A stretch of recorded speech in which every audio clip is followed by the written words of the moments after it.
into your 401k, you really don't even see it hit your bank account. So it's kind of a forced scarcity. Hey everyone, welcome back to my channel, or welcome if you are new here. Hi, my name is Brooke, and on this channel, I like to talk about personal finances, lifestyle stuff, and what it means to be in your 20s. So if you're interested in that, please make sure that you subscribe. I would be happy to have you over here. This is a very exciting video because today I'm going to be talking about a recent milestone that I just hit, and I'm super excited about it. I have now crossed $100,000 in investments. That is so exciting, and it has been a journey over the last 5 years when I started working full-time after graduating, and I'm just really happy with how fast I was able to get to $100,000. Now, I do want to preface this video by saying, I am not trying to brag about how much money I have in my retirement accounts. I'm not trying to boast or anything like that. I really just want to bring financial transparency to everyone, and also to show you that even if you work a 9-to-5 job, you can still reach financial independence. You don't have to have a bunch of different side hustles or anything like that in order to reach financial independence. You really just need to have the consistency and the drive to get there. So in this video, I'm going to talk about some of the things that I did to help me reach that 100K mark. And then I'm going to look at what that 100K could become in the next 35 plus years when I get to my traditional retirement age. Now, I am looking forward to retiring early, so getting to this milestone by 28 is a really good sign, because hopefully that means I'll be able to retire before the traditional retirement age, hopefully sometime in my 50s, and at latest by the time that I turn 60, I would love to be retired. Now, that is still quite a few decades away, so we've still got time to reach that, but it just makes me feel so much more secure now that I've set myself up for a good future. And additionally, I am not a financial advisor. I'm just a person on the internet who likes to talk about their finances. So if you have any questions about your own finances, how you can invest, those kinds of things, I'm not here to tell you that kind of stuff. I don't have the credentials for that, so I don't want to lead you astray. This is just my personal investing strategies and what I do. Your miles may vary. Everything is in flux, especially when it comes to investments. They go down, they go up. No one can really plan on what the market is going to do. So in this video, I'm not going to be talking about that. I'm just going to be talking about the real consistent things that you can do in order to reach your financial goals. So firstly, let's talk about where all this money is. So the bulk of this $100,000 is in my 401k. I have a 401k through my employer, and I also have a Roth IRA. So a Roth IRA in the US is a great vehicle that anybody can open up as long as they make earned income. And the special thing about a Roth IRA is that you put the money in after tax, and then when you go to take out your money in retirement, you actually don't have to pay taxes on any of those gains that you made in your Roth IRA account specifically. With your 401k, that is pre-tax, so it does help lessen your tax burden for that year, but when you go to draw it out, you will have to pay taxes on the money that you take out of your 401k. So having your money in different tax buckets will really help you when it comes to your retirement and you're living off of the investments that you made. The third bucket that this money is in my HSA. So an HSA is a health savings account, and you have to have a high deductible healthcare plan in order to qualify for an HSA. A high deductible healthcare plan just means that you have a large deductible. So for example, mine is $2,700. If you have a qualifying healthcare plan through your employer, you can open up an HSA, and this HSA is triple tax advantage, which means 1, your money goes in pre-tax, so you get a tax advantage. 2, if you take that money out for qualified medical expenses, so if you're paying a bill for a hospital stay or anything like that, that money is tax-free. You can even use it to buy stuff when you go to Walmart or CVS and get pharmacy products. As long as they are listed on your receipt as a health product, you can actually get reimbursed through your HSA. However, I'm not doing that right now. I'm actually taking advantage of the third part of this triple tax advantaged account, which is you can actually invest the money in your HSA into stocks and bonds so that it can grow and it can become an investment vehicle as well. And if you do that, by the time that you reach retirement age, you can take out that money for qualified medical expenses, and it doesn't even have to be within that calendar year. You can save receipts for years and then reimburse yourself once you get to retirement or when you need it. I'm doing that with my HSA, and once I get to retirement, I will use all those receipts. I save all my receipts, I put them in my filing cabinet, and they are ready to go whenever I want to take out that money. And for right now, I am just investing it and leaving it in there until I get to traditional retirement age. So that is a great account. Additionally, a lot of times when you have high deductible healthcare plans through your employer will add money into your HSA. So every year, my company adds in $750. And so that means I don't have to put that $750 in there myself. My company does it for me. So there are lots of great advantages to an HSA if you have the ability to have one.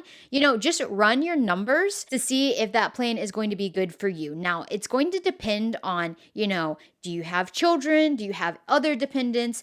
Do you have medical needs that are beyond that kind of stuff? Then it might make more sense to have a different healthcare plan. But if you're fairly healthy, if you don't have any conditions or anything like that, then a high deductible healthcare plan probably is good for you. So now that you understand where all of this money is, let's talk about some of the habits and strategies that I've done in order to accumulate $100,000. Firstly, I always get my employer match. So through your 401k, you're able to receive what is known as an employer match, which means that if you put money into your 401k, as an incentive to do that, your company will match that. So for example, my company matches 100% of my contributions up to $5,000 a year. So if I reach $5,000 of my own money into my 401k, my company will match that. And that means in total, I can invest a minimum of $10,000 into my 401k without really doing too much because all of this is pre-tax. So when you put into your 401k, you really don't even see it hit your bank account. So it's kind of a forced scarcity that you don't really think about because you're not looking at those numbers every single day. Anyway, you're just really seeing the money that's coming into your checking account after all those are taken out.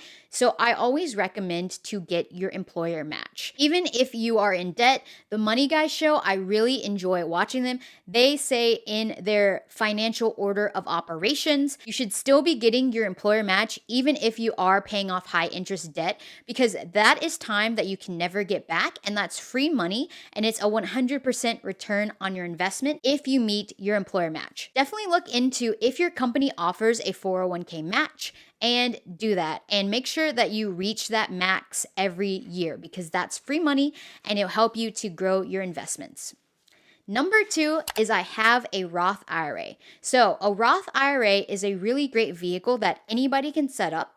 And as long as you meet the income threshold, you're able to put in up to a certain amount of money each year. In the calendar year that we're in, 2025, it's $7,000 max. This also can change from year to year. So a few years ago, it was at $6,500, and then they've moved it up to $7,000.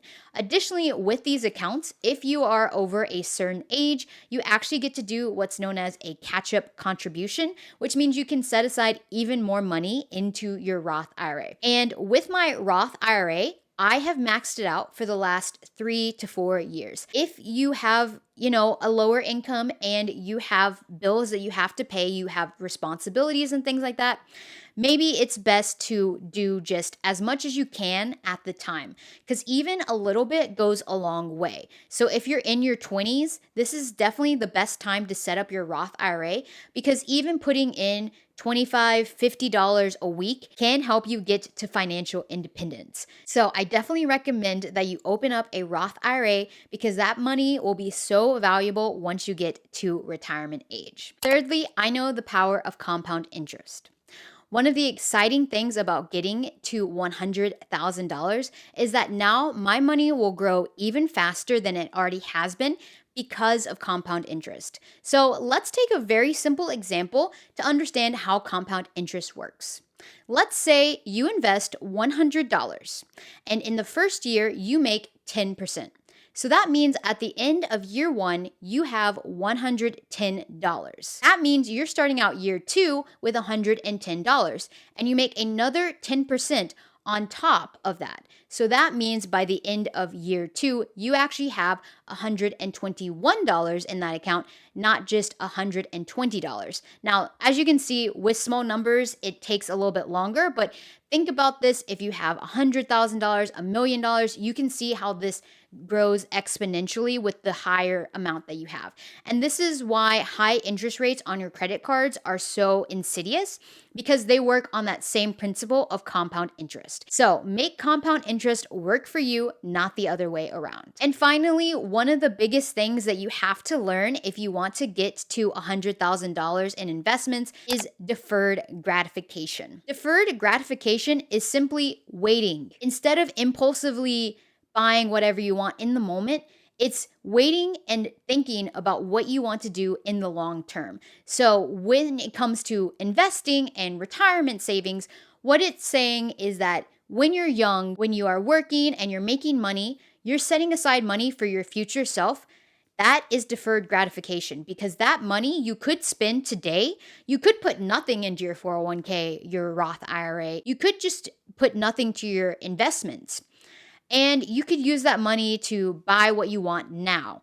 Instant gratification is such a big thing these days. You know, if you go online, you can buy whatever you want and it'll get here in 2 days or less because of Amazon and all the big box retailers giving you that stuff. And so you just feel like you need to get it right then. With deferred gratification, you really have to have a mindset shift where you're saying, I care more about my future self than I care about accumulating stuff today. So it's not an easy place to get to, but it is really worth it in the end, because what it means is that you'll have financial security once you no longer want to work or can work. Because, you know, once you get to your 50s, 60s, you will want to retire. And if you don't save for retirement when you're young, you won't have that chance to. And it's so sad to hear about stories of people in their 70s and 80s who are having to work because they don't have enough money in their retirement accounts in order to be retired. It's just really sad to hear those stories.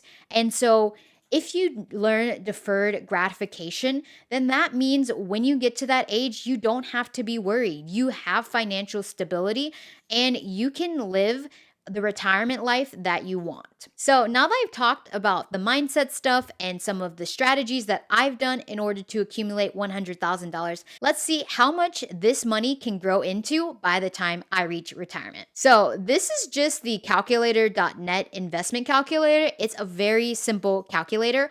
All you need to know is the starting amount. You need to say how many years you're planning to invest, what you think your return rate is going to be, if your compound rate is going to be yearly, monthly, continuously, and if you're going to put any additional contributions. So let's put my starting amount at $100,000. And then let's say after 37 years, because 37 years from now, I will be 65. So that's traditional retirement age. And then a return rate of 7% is pretty good, because on average, the stock market will return you about 9 to 10% per year. And so 7% takes in the average rate of inflation, which is usually 3%. And then if we compound that monthly and we actually put in no additional contribution, let's see what this is going to turn into. So then you just click calculate. And now you see that our end result, if I don't put in any more money, which I'm definitely going to still continue to invest in my different investment accounts, I will have a balance of over $1 million by the time I'm 65. That is so crazy to think about being a millionaire in the future. I am really privileged to be in this spot, but I also know that you can achieve your financial goals just as much as I can if you have a little bit of discipline, because $1 million retirement fund is really good. And if you look at the 4% rule, $1 million in retirement actually means that you could get $50,000 a year to live off of, which is a really good living, to be honest. When I was first at my first job, I actually only made $50,000 at that first job. I lived a pretty okay life. I was able to save. I was able to go out and eat with my friends. I was able to do what I wanted to do. If you're okay with that, you don't have to have like a multi-million-dollar portfolio in order to have a good retirement, because your retirement is going to look different from anybody else's. So really, you have to decide what you want your retirement to look like and then work backwards from there. I'm excited that even if I put nothing more towards my investments for the rest of my life, I would still end up with over $1 million by the time I'm ready to retire. Now, that's not going to be accurate for me. I'm probably going to continue to put towards my retirement accounts each month. So I'm going to say that realistically, between my contributions and my company's contributions to my different retirement accounts, let's say we do $2,000 a month between my Roth IRA, my 401k, my HSA, all of that, $2,000. And I put that in each month. Let's see how this is going to change the numbers. Wow, that is crazy. If I only put in $2,000 a month for the rest of the 37 years and I don't ever increase that, like I don't continue to put more money in, which I do plan on putting more money in as my income hopefully goes up. My goal is every time that I get a raise to put 1% more into my 401k. And that's a really great way in order for you to not get into lifestyle creep and to also just continue to put money away towards your retirement. So honestly, this $2,000 will probably be more money each month as I continue to go throughout my career. But even if I didn't do that, this means that at the end of 37 years, when I am 65 years old, I will have $5.5 million in my investment accounts. That number just blows me away. And this is why I think it's so important to start young and to really understand how this works when you are young, because time is your biggest friend when it comes to all of this. Time is what is going to help you set up for success, even if you start small. So now let's talk about, I said I wanted to retire earlier than the traditional retirement age. So I want to retire around 55. So let's take off 10 years from this. So instead of investing for the next 37 years, let's change that to the next 27 years.